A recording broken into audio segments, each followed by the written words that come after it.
El capítulo 9 del libro de Hechos, el verso 30 dice, cuando supieron, no es ese, 31, versículo 31. Entonces las iglesias tenían paz por toda Judea, Galilea y Samaria, y eran edificadas andando en el temor del Señor, y se acrecentaban fortalecidas por el Espíritu Santo. Mi amado Señor, hemos orado, pero una vez más oramos que tu palabra poderosa cambie, transforme nuestras vidas, que nos llene de fe, Señor, que nos llene de entusiasmo, que nos lleve, Señor, a caminar por sendas, Señor, quizás que no hemos caminado antes, porque somos temerosos, porque somos, Señor, muchas veces cobardes. Pero, Señor, ayúdanos a tomarnos de tu mano y a transitar por aquellos caminos que tú tienes trazado para nosotros en este tiempo. Señor, de verdad queremos ser guiados por tu Espíritu. Queremos que tu Espíritu nos mueva, Señor, a esa senda, Señor. Dios mío, que transitaron tu iglesia ahí en el principio. No queremos, Señor, vivir extraviados.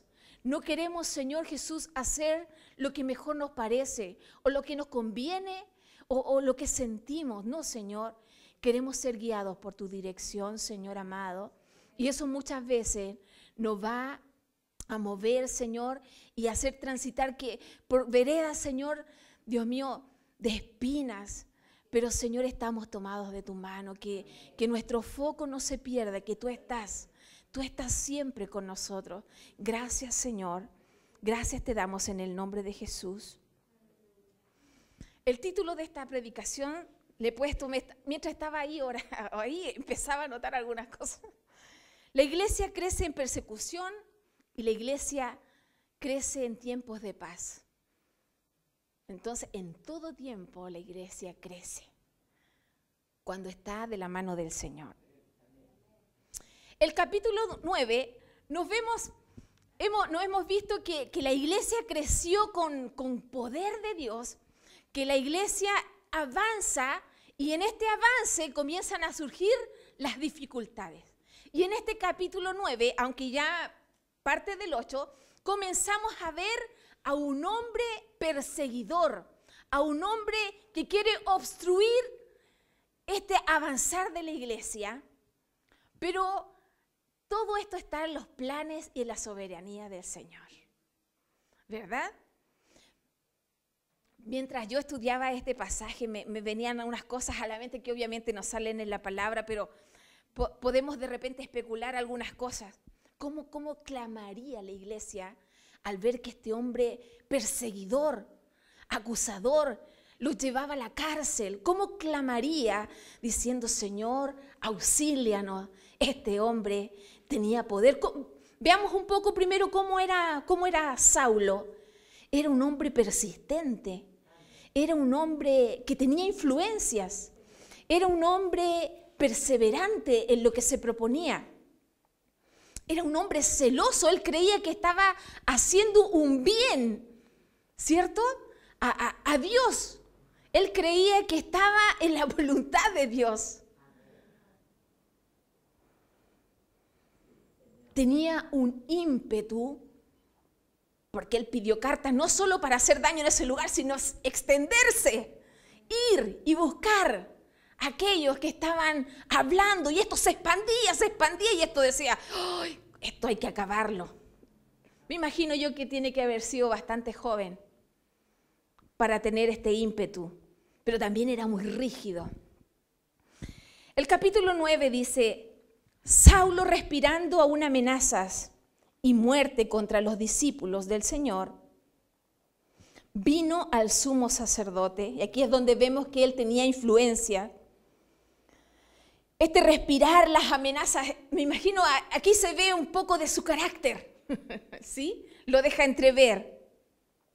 Le pidió cartas para las sinagogas de Damasco, a fin de que se hallase algunos hombres o mujeres de este camino, los trajese preso a Jerusalén. Una de las cosas que nos comenzamos a dar cuenta, y yo me recuerdo cuando el pastor predicó la semana pasada, el miércoles pasado, él hablaba acerca de estos hombres y mujeres. Aquí ya las mujeres comienzan a verse.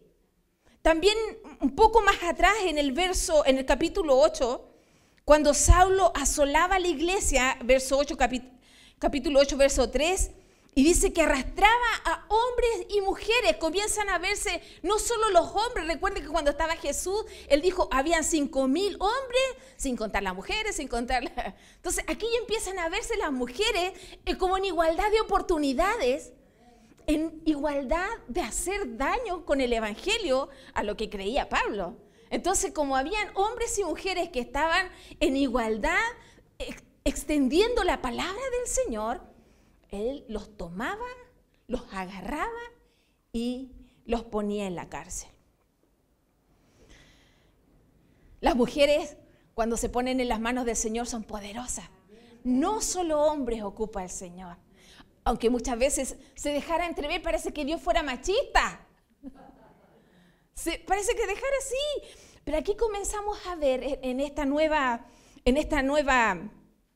hecho de la Biblia, cómo las mujeres también comienzan a tener una posición dentro de la iglesia. Mujeres que también hablaban, mujeres que también extendían el reino de Dios, mujeres que también, después vamos a ver más adelante, que estaban a cargo aún por sobre su esposo. El verso 3 dice, mas yendo por el camino, aconteció que al llegar cerca de Damasco, repentinamente le rodeó un resplandor de luz del cielo. Qué maravilloso. En capítulos más adelante, en el capítulo 22, también relata un poco acerca de esta conversión y habla acerca de que Pablo iba al mediodía a Damasco.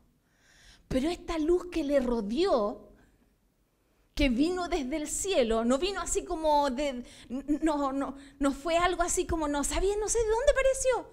Estaba clarito de dónde venía. Venía del cielo.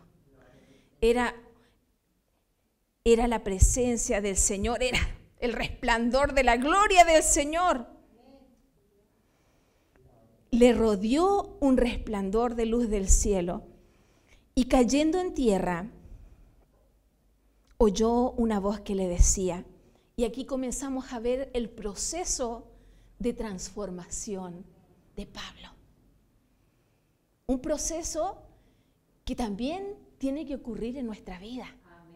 Aunque llevemos años en el Evangelio o hayamos nacido niños o jóvenes en el Evangelio, en algún momento esa luz tiene que resplandecernos y nosotros tenemos que ser doblegados, quebrados, quebrantados para poder nacer. Recuerde que el grano de tierra que cae no muere, queda solo, pero si muere lleva mucho fruto. Este hombre, dice, oyó la voz que le decía, Saulo, Saulo, ¿por qué me persigues? Y él le dijo, ¿quién eres, Señor? Este era el hombre erudito en la palabra, erudito, pero no conocía a Jesús. Y este Dios de vida, este resplandor de luz, le dijo, yo soy Jesús, a quien tú persigues. Dura cosas de dar coces contra el aguijón. Veamos el proceso que estaba viendo aquí Pablo.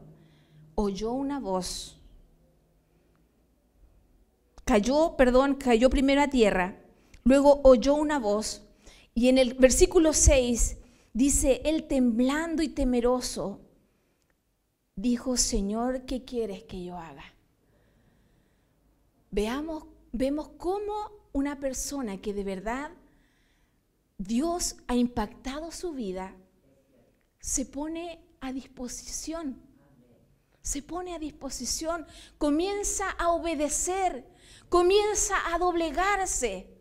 Este hombre que era impetuoso, ¿verdad? Que pedía carta, porque el sumo sacerdote sí, estos cristianos le revolvían, qué sé yo, el sistema ahí en Jerusalén, pero él no andaba buscando en otros lugares, pero sí Pablo. Sí, Pablo, sí pidió carta para ir y traer presos a aquellos que estaban en este camino. Entonces, ¿cómo este hombre dice, Señor, ¿qué quieres que yo haga? Vemos un proceso. Cayó a tierra, oyó la voz de Dios. Si usted no ha oído nunca la voz de Dios, es que le falta o nos falta doblegar nuestro corazón al Señor. Es la única forma que podamos oír doblegando nuestra vida al Señor y podamos preguntarle, ¿qué quieres que yo haga? Y el Señor le dijo, levántate y entra en la ciudad y se te dirá lo que debes hacer. Como Dios. Y lo otro que me llamaba la atención es cuando le dice en el versículo 5, yo soy Jesús, a quien tú persigues. Y nos enseñaban en la semana pasada que nosotros, los que nos hemos unido a Cristo, somos uno con Él. Somos uno con Él. Entonces, el que se mete con nosotros, que somos de Cristo, ¿con quién se mete? Con Cristo. Con Cristo. Y es peligroso. Es peligroso. Por eso cuando de repente cualquier persona que no es convertida se mete con usted o con nosotros, que Dios tenga misericordia. Dios tenga misericordia. ¿Y qué pasa cuando entre nosotros nos levantamos unos contra los otros? ¿Estará nuestro Dios Padre agradado de esto? No. ¿Se recuerda cuando usted en el libro de Corintios decía que nosotros debemos discernir el cuerpo de Cristo, distinguir las cosas que pasan? Debemos nosotros estar atentos, tener mucho cuidado de que si nosotros comenzamos a meternos con uno de nuestros hermanos, también nos estamos metiendo con Dios. También nos estamos... Que el Señor nos ayude a no errar, a no equivocarnos. Porque está el papá que nos corrige, así como nosotros corregimos a nuestros hijos cuando ellos se están peleando. Usted pone el paralé ahí, Dios también lo pone entre nosotros, también lo pone. Nosotros estamos bajo su soberanía, bajo su gobierno, y Él es Él el que dirige.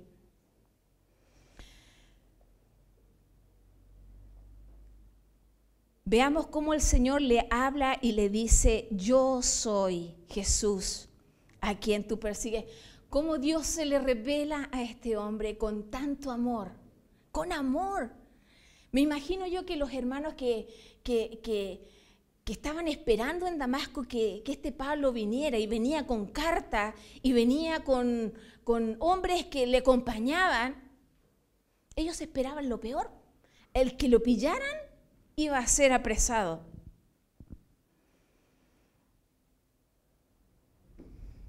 Pero vemos cómo en el camino el Señor hizo un cambio.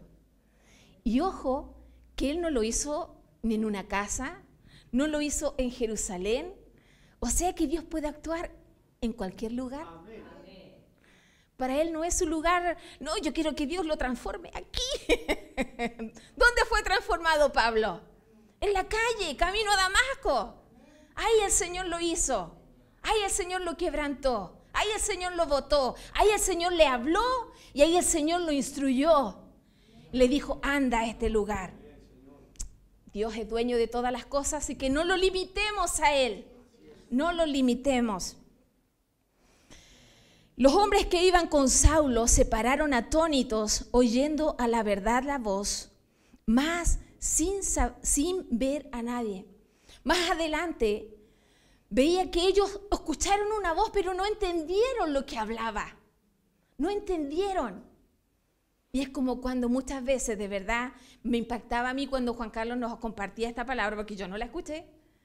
Entonces nos compartía esta palabra y decía, ¿cuántas veces, cuánta gente, años y años dentro de una iglesia, y han visto gloria de Dios, poder de Dios, pero aún así no logran ver, no logran ver. Porque ¿sabe quién verá al Señor? Los de limpio corazón. Cuando nosotros somos cuestionadores, cuando nosotros somos gruñosos y no estoy de acuerdo. No, si no estoy. Entonces, todas esas cosas nosotros, en vez de haciéndonos más accesible a la voluntad del Señor, son murallas que vamos poniendo para no entender. Y muchas veces el no entender es por nuestra rebeldía. Es por nuestra rebeldía.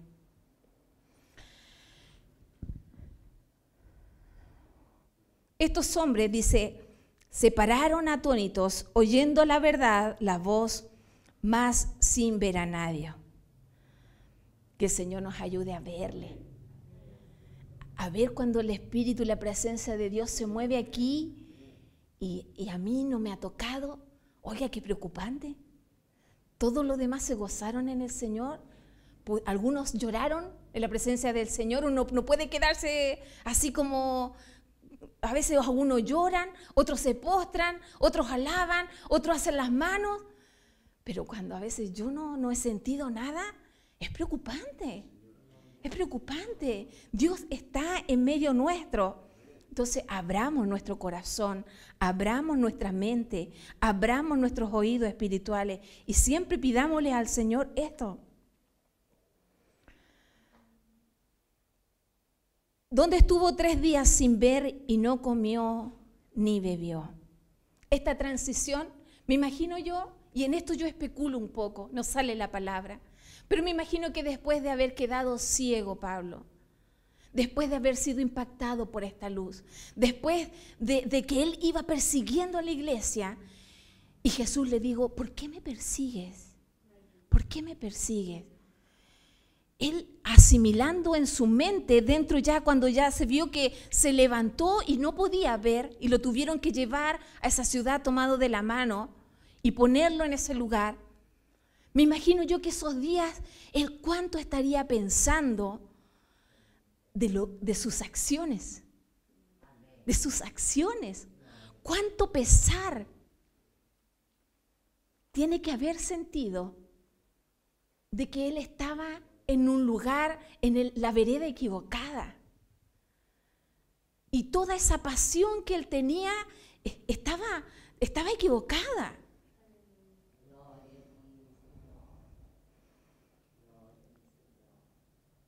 Y vemos a otro personaje, aparte de Pablo, un personaje que a mí me llama mucho la atención, este hombre llamado Ananías.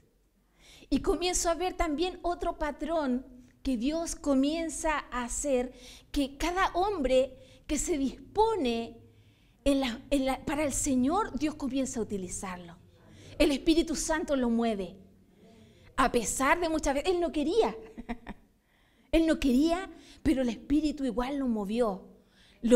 Comienzan a verse los dones espirituales dentro de esta iglesia también poderosa. Había entonces en Damasco un discípulo llamado Ananías, a quien dijo el Señor en visión, Ananías, mire la audiencia, Señor, heme aquí. La sensibilidad de este hombre a mí me impresiona. No sé qué estaría haciendo, estaría durmiendo, estaría en sus quehaceres. No, aquí no sale, pero sí me deja claro y me deja que entrever que apenas Dios le habla, Él responde. Y eso habla de un corazón, de una continua relación con el Señor. Y el Señor le dijo, levántate, o sea, porque parece que estaba acostado, ¿cierto? Fue popular. Y ve a la calle que se llama derecha. Instrucciones claras. Dios nos da siempre a nosotros instrucciones claras. Y busca en la casa de Judas a uno llamado Saulo de Tarso, porque aquí él ora. Los discípulos, o sea, los judíos siempre iban al templo a orar. Siempre iban al templo a orar. Pero ¿cómo sería ahora esta oración? Con este encuentro con el Señor. ¿Cómo sería? 3 días apartado del mundo, de sus vivencias, de no poder ver, 3 días apartados sin comer, porque esto para mí que lo llevó a una profunda introspección. Comenzó él a ver, a pensar, a razonar sobre todas las cosas que había hecho. Y mire, Dios comienza a darle al tiro dones a este varón y dice, y ha visto en visión, esto habla de Pablo, a un varón llamado Ananías que entra y le pone las manos encima para que recobre la vista. Entonces Ananías, me encanta el diálogo que tiene con el Señor, porque no es imprudente contestarle al Señor a veces dudas, inquietudes que nosotros tengamos. Debemos hacerlo con el respeto debido, obviamente estamos hablando con nuestro Señor, pero Él le muestra sus inquietudes. Ananías respondió, Señor, he oído mucho acerca de este hombre, cuántos males ha hecho a tus santos en Jerusalén. Y aún así tiene autoridad de los principales sacerdotes para prender a todos los que invocan tu nombre. Pero el Señor le dijo, ve, porque instrumento escogido me es este. Y comienza, aquí me impacta la palabra del Señor, dice, para llevar mi nombre, o sea, le marca como el ministerio acerca de Pablo, para llevar mi nombre en presencia de gentiles, de reyes y de los hijos de Israel. Y va a tener un ministerio bastante amplio. O sea que todo lo que Pablo había sido, todo lo que había estudiado, toda la ley, el tener doble ciudadanía, todo eso el Señor lo iba a ocupar para su reino, para extender el evangelio. Y cómo iba a ocupar también aún la personalidad de Pablo. Eso de ser testarudo, de ser persuasivo, de ser perseverante, de ser constante. Obviamente que nuestras cualidades le sirven al reino del Señor. Y lo que nosotros no tenemos, el Señor lo va añadiendo. Instrumento me escogido me es este, para llevar mi nombre en presencia de los gentiles, de reyes y de los hijos de Israel. Porque yo le mostraré cuánto le es necesario padecer por mi nombre. Nosotros sabemos, los que llevamos un tiempo en el Evangelio, se padece por causa de Cristo. Estar en el Evangelio es agridulce. Hay cosas agrias que a veces rompen nuestro corazón, pero también hay cosas muy dulces. Hay hermandad, hay amor, hay confianza. Y esas son cosas ricas, pero también hay cosas malas. También y Pablo, que había sido un perseguidor, después se iba a convertir en el perseguido, ¿verdad? Entonces, vemos aquí. Entonces fue Ananías y entró en la casa poniendo sobre él las manos y le dijo, hermano Saulo, el Señor Jesús, que se te apareció en el camino por donde venías, me ha enviado para que recibas la vista y seas lleno del Espíritu Santo. Uno más de esos patrones, ser lleno del Espíritu Santo. Me encanta cómo Ananías acciona en la vida de Pablo. Me imagino que él se sentiría muy acongojado de las cosas que hacía y necesitaba el abrazo de un hermano.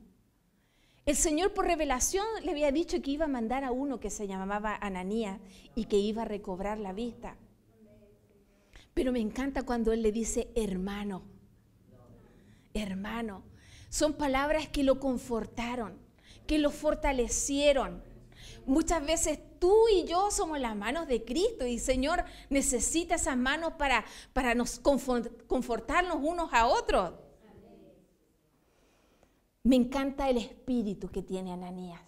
Se nota que tiene un espíritu de un hombre que ya es crecido en la fe. No es un niño. Primero porque obedece.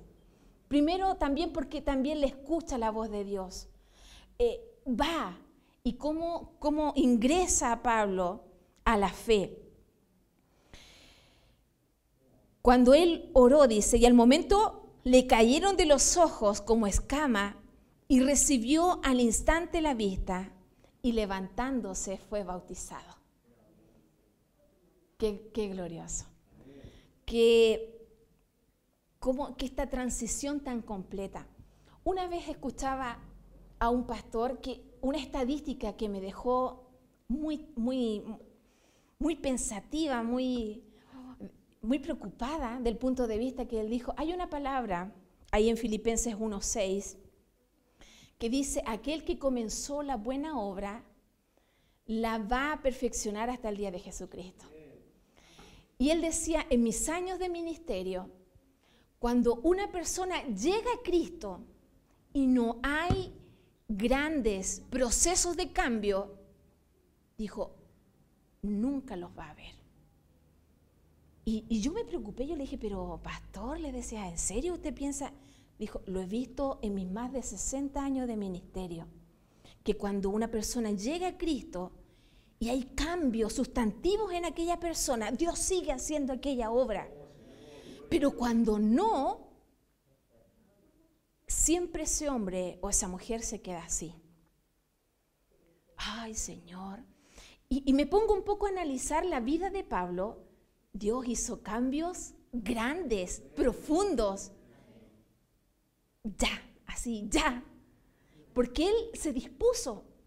Cuando Él estaba escogiendo a sus 12 apóstoles, a sus discípulos, Él también hizo un llamado y la gente tuvo que accionar ya. Ya. O sea que nosotros también, están nuestros temores, están las cosas que nosotros podemos, pero tiene que haber cambio cuando llegamos a Cristo. Y esto es algo para tener en cuenta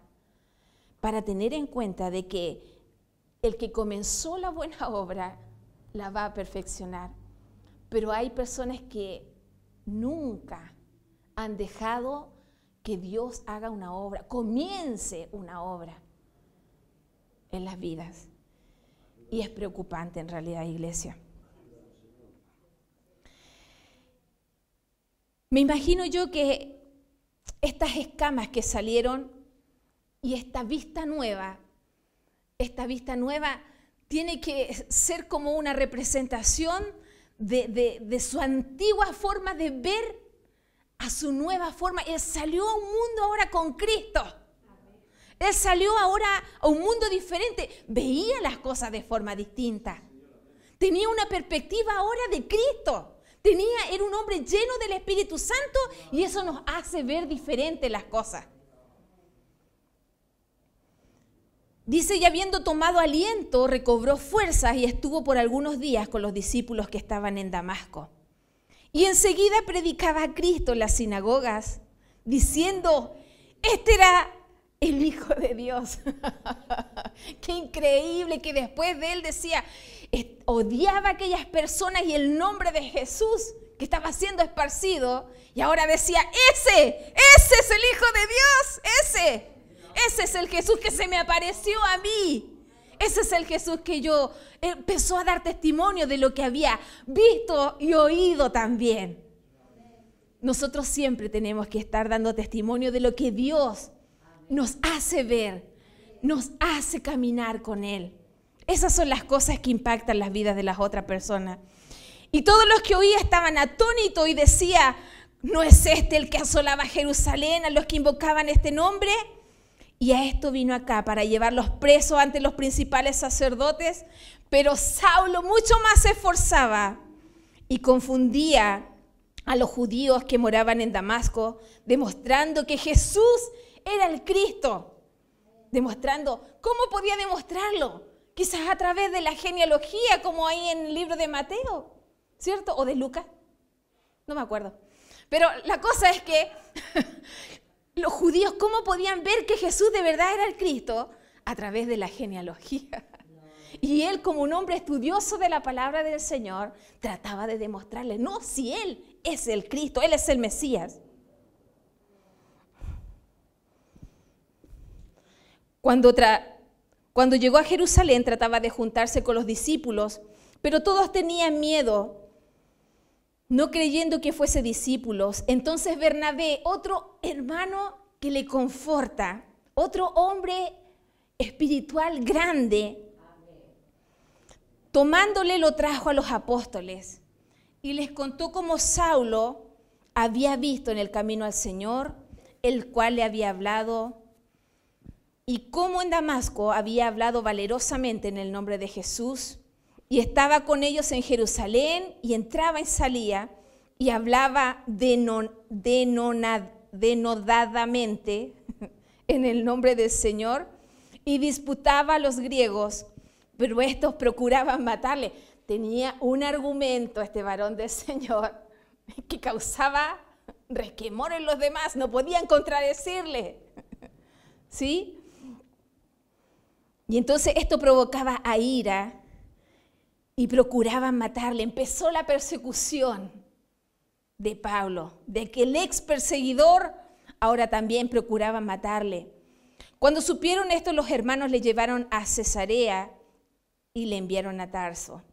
Y este versículo me impacta porque así como vemos que la iglesia siempre estaba creciendo a través de la persecución, pero ahora el que los perseguía había sido transformado, había sido cambiado, había sido mudado de un corazón en tinieblas a un corazón ahora que estaba luz, estaba Cristo. Y dice la palabra del Señor, entonces las iglesias tenían paz por toda Judea, Galilea y Samaria, y eran edificadas andando en el temor del Señor y se acrecentaban fortalecidas por el Espíritu Santo. La iglesia crecía en todo tiempo. Crecía en tiempos de persecución y crecía en tiempos de paz. Seguían la misma fe y eran fortalecidas, dice aquí, por el Espíritu Santo. El mismo Espíritu que está con nosotros. El mismo Espíritu. Pero muchas veces, como les decía, hay un precio que pagar. Si hay algunos principios que nosotros podemos rescatar, es que Dios usa, mueve a los que son o están llenos del Espíritu Santo. Vemos aquí a Pablo, vemos a Ananías, ¿verdad? Cómo estos hombres del Señor, estando llenos del Señor, Dios nos comienza a mover. Es un requisito esencial. Si no estamos llenos de Cristo, estamos llenos de preocupaciones, estamos llenos de temores, estamos llenos de excusas, estamos llenos de tantas cosas que nosotros nomás sabemos, hermano. Pero estando llenos de la presencia de Cristo, nos lleva a caminar por las veredas que Él quiere que caminemos. ¿Qué les parece si se ponen de pie y vamos a orar al Señor?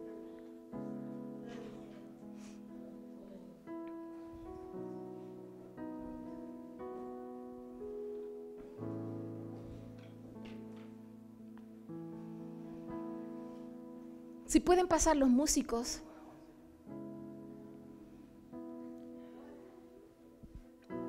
Vamos a cantar la alabanza Anhelo tu presencia. Vamos a orar al Señor.